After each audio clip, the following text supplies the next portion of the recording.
बैजू, रागिनी, रागिनी, बैजू, बैजू ने खून किया? नहीं नहीं नहीं नहीं नहीं सासू माँ, तिवारी जी को काहे मारेगा? बैजू बैजू ऐसा नहीं कर सकता है। हाँ लेकिन बहुरानी, मरता हुआ इंसान झूठ काहे बोलेगा? सासू में मर रहा था और तड़प रहा था और हाथ ऐसे, हो सकता है कुछ गलत इशारा हो गया हो, लेकिन बैजू ऐसा काहे करेगा? रागिनी सही कह रही है, हमारा बैजू किसी की जान नहीं ले सकता है। अब नहीं हो सकता ऐसा, कुछ कुछ कुछ कुछ गलत इशारा हुआ, ऐसा नहीं हो सकता। हम भी जानते हैं बहुरानी, हमारा बैजू चाहे वो ऐसा काम नहीं कर सकता है, लेकिन बैजू नहीं तो फिर ये किया किसने है?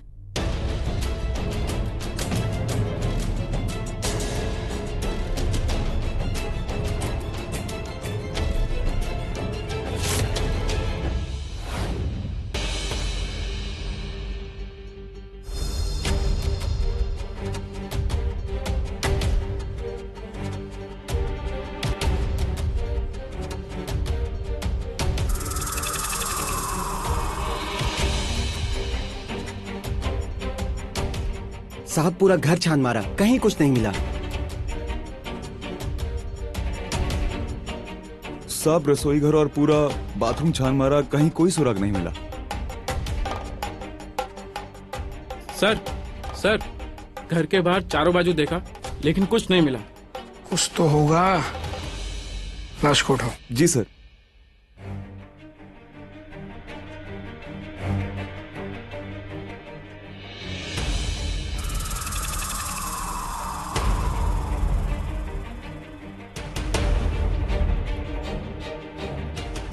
आराम से।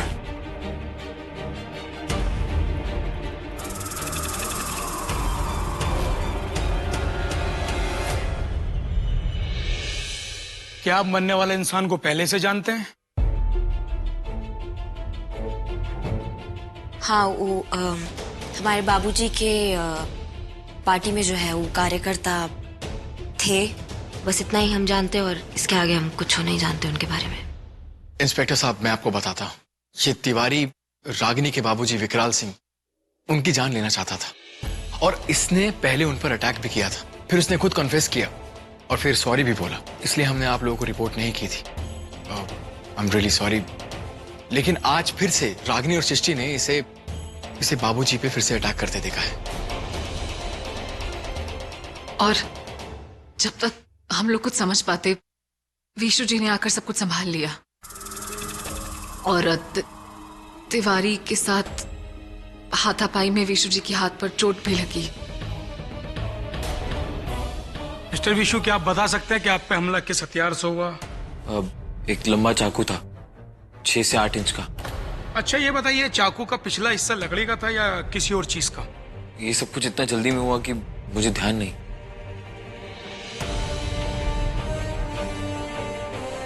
सर, तिवारी जी का जिस चाकू से मर्डर हुआ, लगभग उसकी भी 6 से 8 इंच लंबाई होगी, लेकिन वो चाकू अभी हमें मिला नहीं है।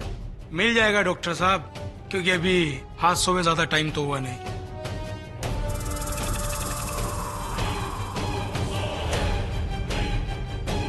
यहीं कहीं होगा वो हथियार भी।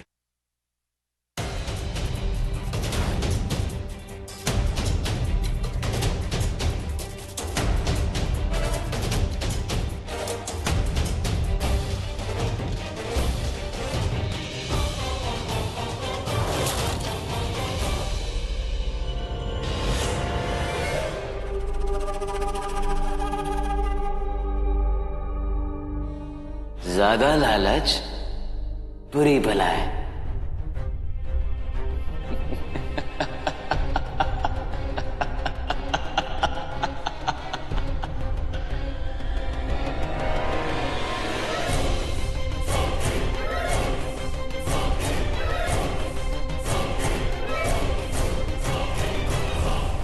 खैर, अब ये बताइए कि मरने से पहले तिवारी ने कुछ बताया था? अब बोल नहीं पा रहा था, उसको लगा हुआ था, वही चलते। बाकी वो कुछ इशारा कर रहा था, वो घर के एक सदस्य की तरफ वो इशारा किया था।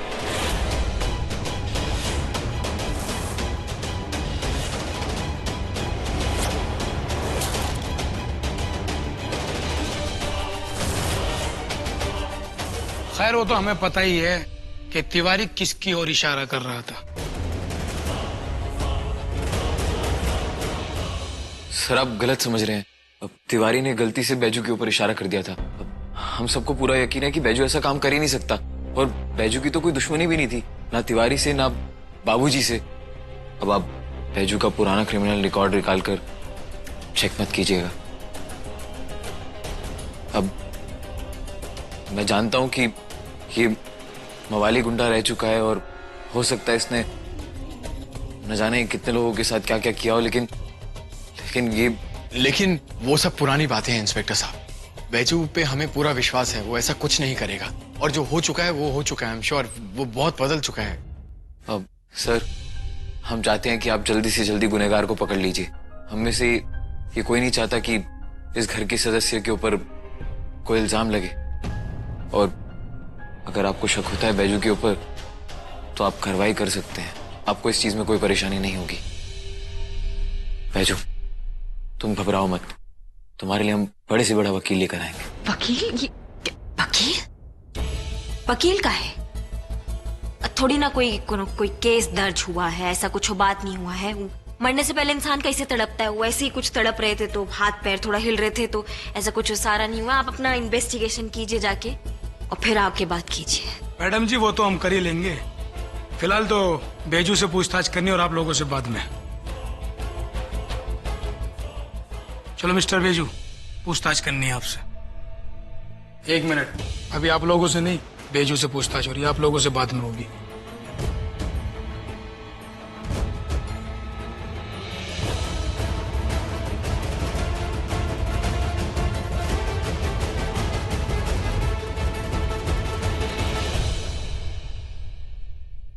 माँ आप ठीक तो है ना माँ?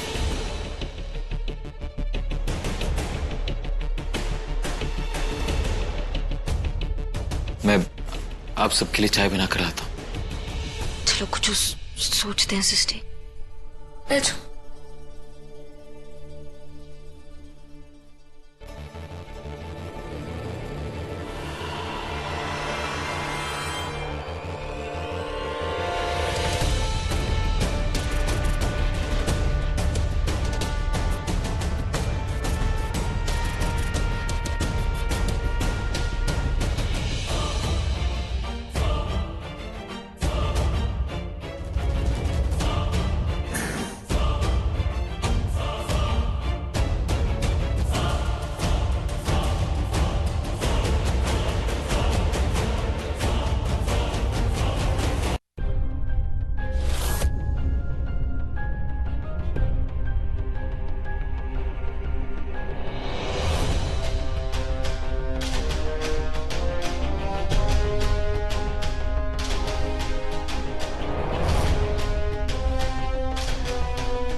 बाय गॉड विशु, किसी की चाकू की धार क्या तेज होगी जितना तेरा दिमाग है।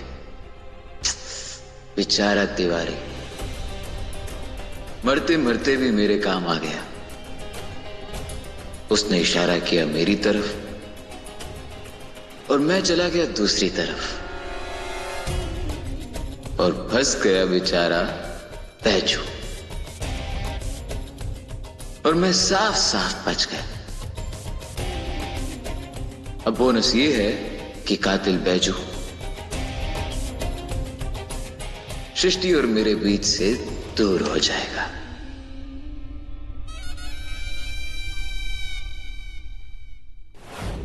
रागिनी अब तुम कौन सा सुराग ढूंढ रही हो? देखो पुलिस ने इस घर की पूरी छानबीन की है, उन्हें कुछ नहीं मिला है, तुम्हें भी नहीं मिलेगा।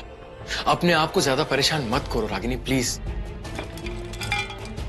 एक ही रात में इस घर में बहुत कुछ हो चुका है, मर्डर हुआ है, बाबूजी पे हमला हुआ है, पुलिस आई है।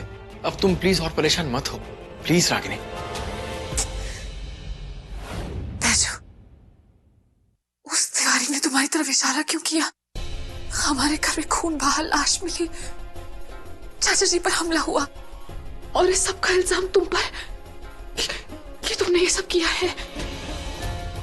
ये सब क्या हो रहा है? हमारी तो समझ में कुछ नहीं आ रहा है। ये क्या हो गया? लाश, इतना सारा खून, तुम पर इल्जाम कि... हमको भी नहीं मालूम ये सब क्या हो रहा है। हमारे दिमाग काम नहीं कर रहे। आप तो हमारा सच जानती है ना। बैठो आराम से। मिस्टर जी, आप एक बात बताओ, बैजू ऐसा नहीं कर सकता है, हाँ? लेकिन अगर बैजू ने नहीं किया तो फिर ये काम कौन किया? कुछ समझे में नहीं आ रहा है। लेकिन एक बात तो आज क्लियर हो गया मिस्टर जी। आज बाबूजी इस हमले से बचे ना, इससे एक बात तो क्लियर हो गया है कि जो कोई भी है ना, वो कोई बाहर का ही बंदा है, कोई हमारे घर का बंदा नहीं। और इस बात से हमें बहुत राहत मिला है आज। लेकिन कौन है ससुर? और ये तिवारी को किसने मार दिया मिस्टर जी? हम देखे थे उसको, हमारे यहाँ से क्या था पता नहीं, सब गुत्थी बन गया मिस्टर जी। कुछ सर फट रहा है आज हमारा, कुछ समझ में नहीं आ रहा है हमें। मैडम जी, जिसका सारा दुनिया दुश्मन होना, उसको कोई भी मार सकता है। तिवारी का हमारे घर से कोई लेना देना नहीं है। हमने अपनी आंखों से बहुत से लोगों को मरते हुए देखा है। ये जो शरीर और दिमाग का तालमेल है ना, एकदम बिगड़ जाता है। और कहना कुछ चाहते हैं, कहते कुछ और है। हमको लगता है तिवारी ने गफलत में हमारी तरफ उंगली कर दिया। बस हमको कुछ नहीं होगा, आप टेंशन मत लीजिए। आइए चलिए, आइए। मिस्टर जी, सब एक साथ ऐसे काय हो रहा है?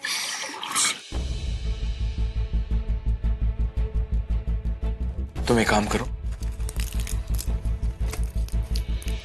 ये लो। ससुराल दिमाग खराब करके रखा हुआ है। रागिनी, मेरी डॉक्टर से बात हुई है, बहुत ही माइल्ड डोज है। इसको खाते ही तुम्हें बहुत अच्छी नींद आएगी, क्योंकि जब तक तुम सोओगी नहीं ना, तुम्हारे दिमाग में ये सब चीजें घूमती रहेंगी, और वो मैं बिल्कुल नहीं चाहता हूँ। प्लीज इसे ले लो प्लीज, मेरे खातिर ले लो यार। मेरे खातिर नहीं तो अपने बाबूजी की खातिर ले लो, दवाई ले लो प्लीज। छोटे ठाकुर के खातिर खा लो।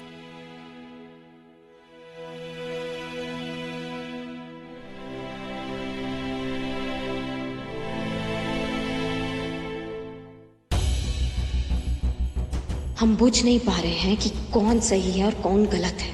पहले देवर जी पर इतना पक्का शक था, लेकिन देवर जी तो बाबूजी को बचाए हैं, और तिवारी मर गया और मरते मरते बैजू पर इशारा कर गया। मरता हुआ आदमी झूठ काहे बोलेगा? लेकिन बैजू भी ऐसा काहे करेगा? अगर गुनहगार बैजू नहीं है तो कौन है? विशु?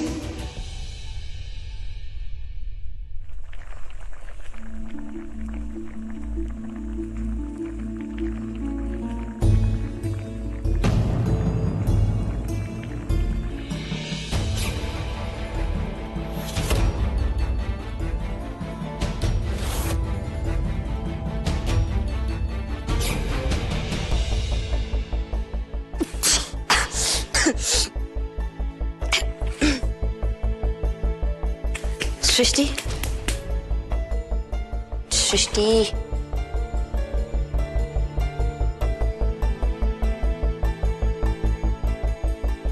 सृष्टि, इसमें नमक कम है, नमक दो। क्या? हाँ। ये काली मिर्ची है, नमक मांगे हम। सॉरी, वो नमक के साइड में काली मिर्च पड़ी थी, हमें लगा तुम काली मिर्च की तरफ इशारा कर रही हो, इसलिए गलत डब्बा दे दिया। लाओ। कोई बात नहीं, ये लो नमक।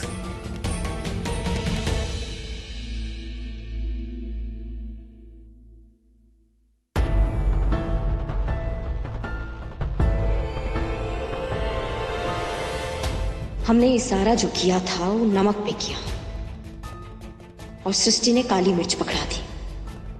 काहे कि दोनों अगल बगल में जो पड़े थे। तो ये भी तो हो सकता है कि तिवारी किसी और की तरफ इशारा कर रहा था और हम लोग कुछ और समझ रहे हैं।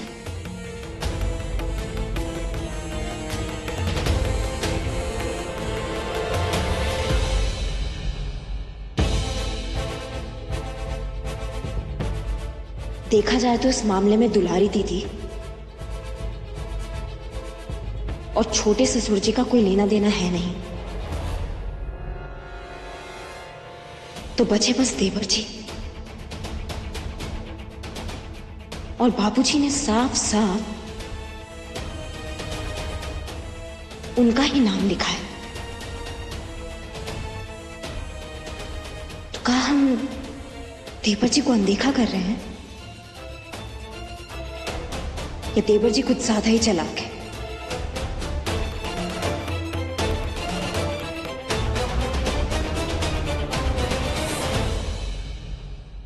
रागिनी, तुमने नमक नहीं डाला? हाँ, नमक।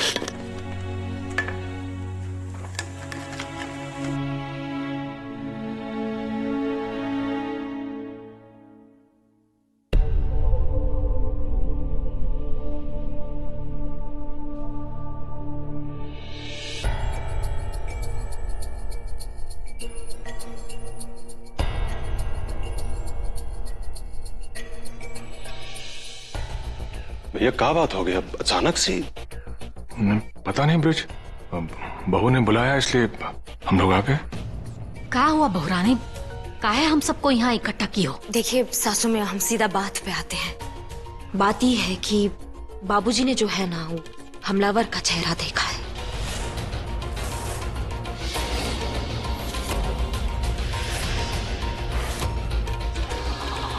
हाँ तो इसमें नया बात का है, ये सब तो हम जानते ही है ना। अरे वो तिवारी किया था ना हमला। अरे तुम और सृष्टि उसको धरे भी थे ना। छोटे ससुर जी, हमला एक बार नहीं हुआ है, हमला बहुत बार हुआ है। एक बार सड़क पर पाए गए थे तो व्हील चेयर टूट गया था। एक बार सीढ़ियों से गिरने वाले थे तो हम और मिस्टर जी उनको बचाए थे। और 5-6 बार हमला जो है ना उनके कमरा में हुआ है, जो हम आप में से किसी को नहीं बताया। वो कहा है कि हम आप सबको परेशान नहीं करना चाहते थे।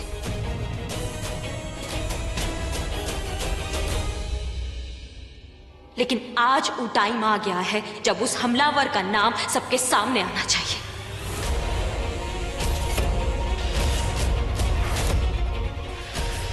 लेकिन आज वो दिन आ गया है जब उस हमलावर का नाम हम सबके सामने आ जाना चाहिए, और इसके लिए सिर्फ और सिर्फ हमारे बाबूजी हमारी मदद कर सकते हैं।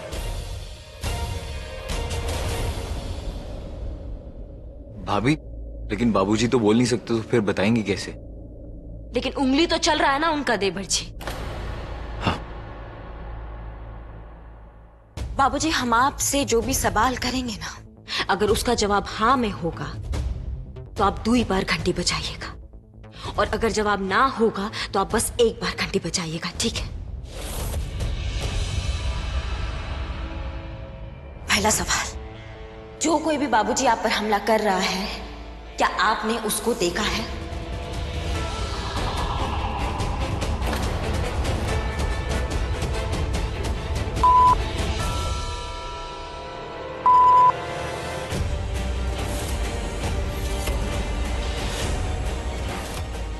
जो आप पे हमला कर रहा है बाबूजी, क्या वो तिवारी था?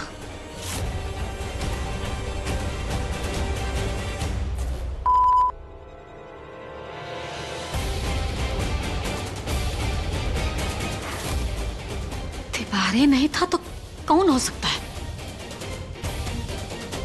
बाबूजी, जो आप पे बार बार हमला कर रहा है, क्या वो इस घर का सदस्य है? ये कैसा सवाल है बहुरानी?